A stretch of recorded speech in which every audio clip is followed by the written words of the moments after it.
એવું કહેવાય કે અત્યાર સુધીમાં સૌથી સારી કુંડલી રામ ભગવાનની હતી, છતાં એમના જીવનમાં આટલી બધી પીડા હતી.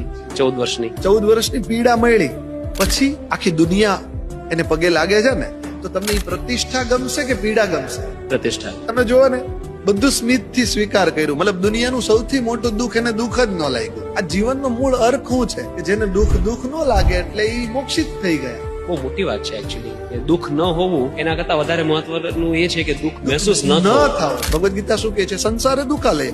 આપણે બધા દુઃખ માટે જ આવ્યા છે ને શંકરાચાર્ય કે જગત મિથ્ય, બધું ખોટું છે. એક તો દુઃખ હાટું આવ્યા છે, બીજું બધું ખોટું છે.